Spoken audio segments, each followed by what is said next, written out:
Etiefo ni mamuni akwaba eba Melodies TV na Kelvin Taylor wakane hubium na em say just 2 days ago me the story be bremo na story no me mamoti ase say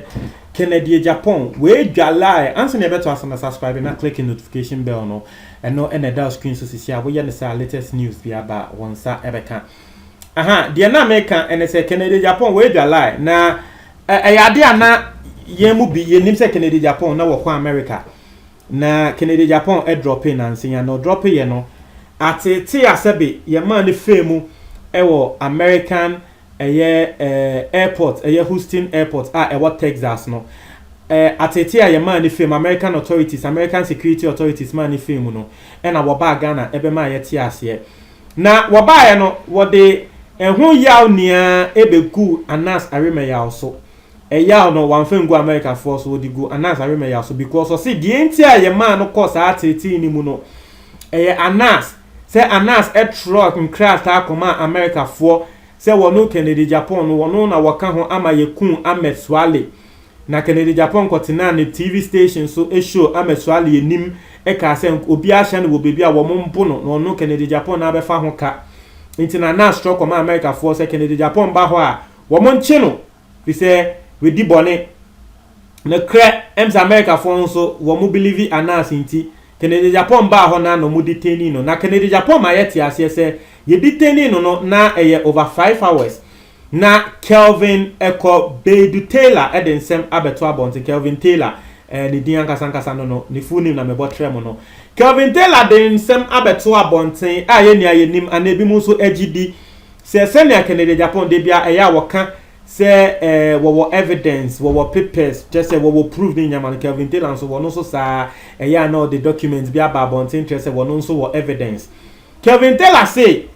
Kennedy Japan boa na sa 5 hours na wo ka say ye detaining na entro ye detaining Kennedy Japan for 10 hours 28 minutes and no nsema Kelvin Taylor wo dey atudwa 10 hours 28 minutes na Kelvin Taylor wie no ena wode to just say wono Kelvin Taylor we diga na journalist for hu yaw se wo hu obi te say Kennedy Japan se ne ye man a chance etina radio so ekeka nsem fa nkrofo hu na abranche we anam so ama sebe Kelvin Taylor de onu hu ne say Kennedy Japan ka ho na Ametswale wuye se abranche we ka ho ama yekun Ametswale na Ghana still journalist Ametswale asebe we wu na I was say journalist no support you no journalist ni mu support Kennedy Japan eno ensema Kelvin Taylor wodi tuja na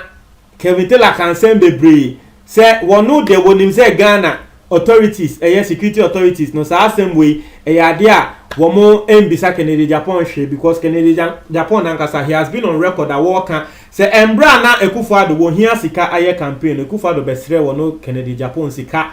ema wode ni sika bo Akufo-Addo ye campaign nti ende say Akufo-Addo abeda ne president obviously boni bi ba yentumi enche Kennedy Japan entum nti wo frɛ on ya atiwa CID form penyi wo hwem na emse Ametswale wo ne bae no ya atiwa ema Ghana fo nia ti ase se wo mo behwe de wodi sa abone no wo bisa ya atiwa se sisia na asem akwa akosi he emse starting of the year na ade we esiye ye no ende sisia asem no kwa akosi he na etiefo ensam when ya Kelvin Taylor kan na enye no anu no the most damning thing another revelation most damning revelation I will make here and say what say ne crack say Kennedy Japan America no dientia ana American security airport for police for America police for na wo mo airport dientia wo mo detain Kennedy Japan no enimoenimu no wo mo de to Kennedy Japan enim say yes Ametswale ni wo ni nti na wo mo detain na wo mo question no but dientia na ko obi beka say Kennedy Japan sebe say yachi o America ho ni detain say we ku Ametswale na we bisa questions omo bisa questions na we yomo ano no mo release wa aden na wo ba Ghana wo di ebufuo ebedi Anas atem die Kelvin Taylor kan say dientia Kennedy Japan ne buafu ne ho ne say wo mo bisa no say Ametswale woni mu bibia wo answer ye no later America for no sanso bisa ne nsema efa wono Kennedy Japan ne past life no a Kelvin Taylor de bia woka se Kennedy Japan wo yo bia ne past life no na sebe wo ye ndurobone wo ton ndurobone enti Kelvin Taylor say ndurobone na sebe na Kennedy Japan wo ton no eno ena trese ye bisa no ewo airport so embra ye bisa na ameso ale wo ni wie ye no ye sanso ko bisa ne ndurobone a sebe wa ton pen enti eno ho na trese Kennedy Japan wo ye nervous a we hu no se daabi se wo mutumi e bisa me nsem we a na trese wo mu ni edameso na trese wo mu ya se medjuma eno ne nsem a Kelvin Taylor wo kan se Kennedy Japan hu se ye bisa na ameso ale wo ni wie ya ye sanso bisa no edurobone nsem ne past life what in America ho de na wo ye ne no hu se trese nkrofo ne sisi a wo mo monitor me ya de wo mu ni dameso pa na de ema America fo no ne kre de ema America fo ne ni ebeda eye Kennedy Japan so no eye Anas Arima ya intia ena Kennedy Japan buefu a ende de wo se woni Anas bewu fi se Anas asay ni din because yet say em say Kennedy Japan yes anya mani na ka se Anas asay ni din no na nkrofo ka se Kennedy Japan Anas de se wo se weku ametuale na wa answer questions na se no ano no se wo ba ebe di na temesan so ye nyama afa ne ho no na tre se bibi shem nti Kelvin Taylor tre se evidence awo no Kelvin Taylor wo no tre se Kennedy Japan sebe imprebiasa ni ndro bone na wo ye no. Now I'm not saying this I'm not saying say asema Kelvin Taylor wo kana ye ne kre. I don't have evidence say Kennedy Japan wo ye ndro bone o se den yo. And I know a lot of people will come attacking Kelvin Taylor. Just like Kelvin Taylor, so one also were fans. And also, and I will be casting fan. A lot of people also come defending Kelvin Taylor. But these two people, no, Kelvin Taylor and Kennedy Japan, no, to be frank, me, I see them as, having the same subai. Munti de make an yo, Kennedy Japan and Kelvin Taylor. Me, who difference be a woman. Na metre in Semase, I'm a woman. But in some Kelvin Taylor can no. Watch your video Kelvin Taylor what the Bible on here live stream over 2 hours. And I walk kikan sem say enu hunti ende wo hwa Kennedy Japan wa attack every journalist e wo Ghana. Wa attack every journalist na aden wo di free na so e de ba me say Ahmed Swale. What they call Ahmed Swale suwie ye no. Osan so e de ba if I say Manase Azuri, ofi Manase Azuri suwie o sanso de ba wono Kelvin Taylor so Emma wono Kelvin Taylor papa nia Kennedy Japan edi na tem na wono so Kelvin Taylor ne de onya information bi afa Kennedy Japan ho a wo de be ba abonte na Ghana fo ate now let's go to nsema na American say me no I see these two people as having the same suban. I see them as the same, and they say Kennedy Japan yo bia what can some efan crofo ho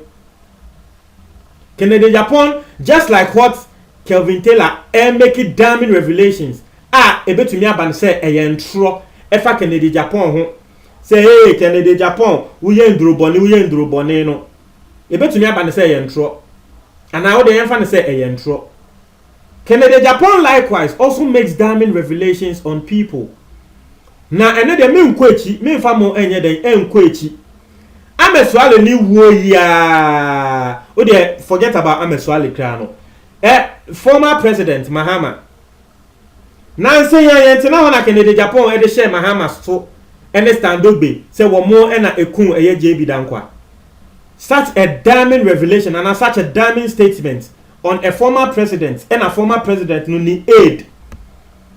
na emse munya mo hu eye Owusu Bempah video I cover viral sorry them obi ka say one pene ma Owusu Bempah won chia Mahama no menyanti yes say anipa ko aboka say one pene no wono ne friend standogbe no ono na Kennedy Japan e ka say woni Mahama ama yekum eye JB dankwa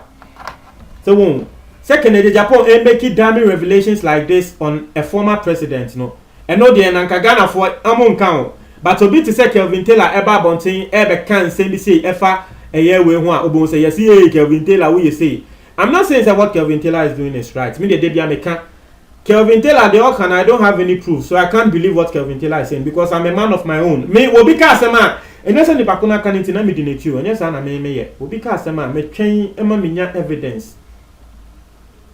nti nsɛm a Kelvin Taylor wɔka ɛfa Kennedy Japan ho sɛ deɛ nti a yɛ detain for over 10 years pan no yes mbrɔfofo ne ka sɛ amesuale ho nti but the real issue ɛne sɛ the Kennedy Japan cocaine nsɛm a wayɛ pɛn no ɛno ho nti na Kennedy Japan ni bu efusa no because anas sɛ besisia no eni America fo eni abɛda Kennedy Japan so a wɔn bɛhwehwɛ ne nsɛm mu America fo nso deɛ wɔn yɛ sɛ wɔn hwehwɛ wɔn nsɛm a na wɔyɛ bɔne bi a ɛnde ɛno ano no ɛno ne nsɛm a ɛyɛ Kelvin Taylor Ediatugwa. Now I'm not believing Kelvin Taylor. Just like Kennedy Japan ba abontin a wobeka say Mahama Nekunwe no. Just like Mika say me believe Kennedy Japan no. This is just the same thing. But ensema me de ebremu na mu ehu de e koso. Montre mo adwen e wo comment box mo tie for me da say.